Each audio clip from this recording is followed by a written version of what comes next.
Du coup, pour vraiment bien comprendre, faut d'abord monter des meubles Ikea Euh, pour bien, pour bien équilibrer. je me prononcerai pas comme ancienne de chez Ikea, je ne prononcerai pas. Ah ouais. Confiance en soi, ça veut dire qu'en face, il y a la peur. Comment on fait pour la contrer? Ben, c'est simple, tu as la peur et à l'autre bout de la chaîne, tu as le désir ou l'amour, comme tu veux. Euh, Si tu vas dans le sens de la peur, tu t'éloignes de ce que tu désires.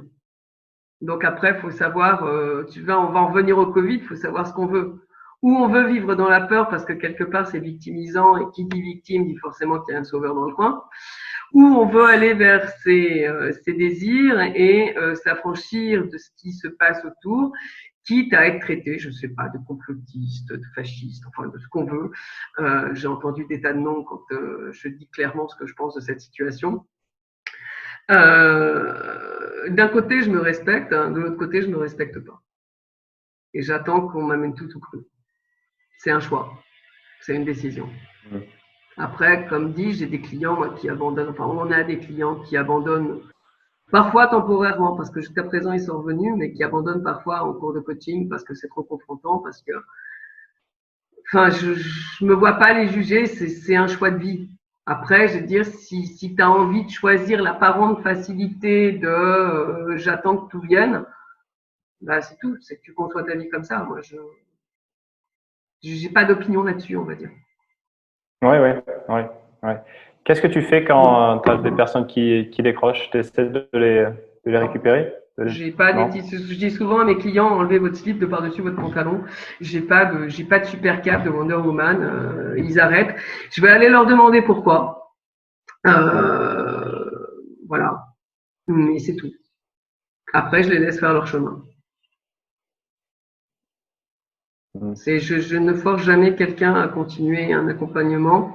Déjà parce que de toute façon, c'est contre-productif. Et puis après, parce que je ne veux pas que mes clients voient en moi une sauveuse. Je veux bien les accompagner. Je veux bien leur donner des outils. Je vais être confrontante quand il le faut, Michael aussi. On n'est pas forcément tendre. Ça nous arrive de leur dire, bah, écoutez, tant qu'il n'y a pas de résultat, vous ne nous contactez plus.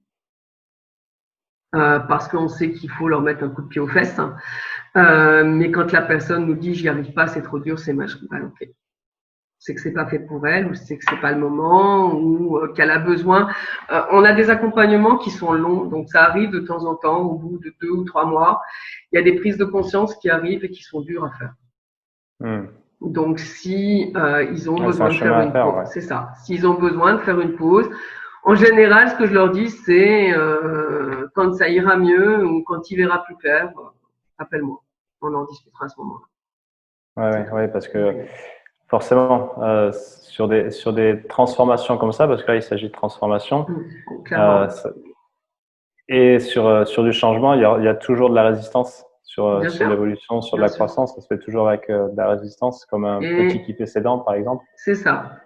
Et forcément, du coup, des fois, enfin, c'est pas il faut, c'est que ouais, ça doit digérer. Ça doit se digérer, ça doit s'intégrer. Mm. Et c'est pas en forçant les choses, en étant sur le dos des gens ou en endossant une cape de sauveur que ça les fera plus avancer. Donc c'est Ouais. tout. Je veux dire, nous, on a dans nos contrats, on stipule que bon, les accompagnements sont sur en général, on a 12 à 14 mois. Après, si ça dure 1 an et demi, ça dure 1 an et demi, on s'en fout. Mm. C'est le temps que la personne fasse son chemin.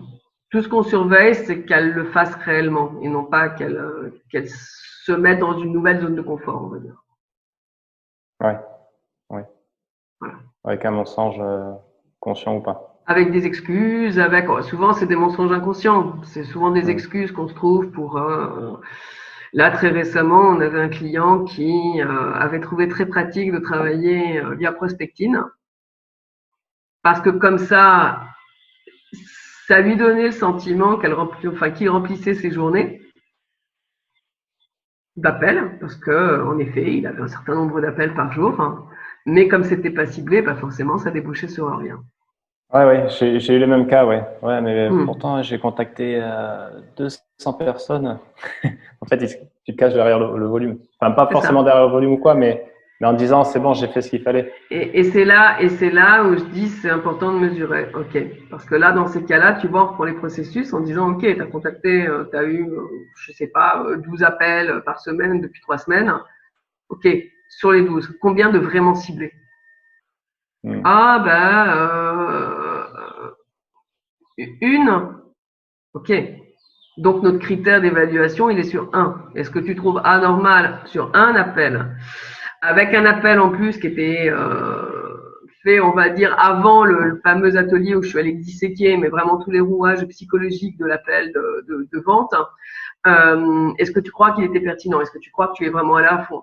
Bah non. OK. Donc, est-ce normal que le client ait ou pas signé? Et là, on s'aperçoit qu'au final, on passe de 12 fois 4 à une personne réelle de contacter.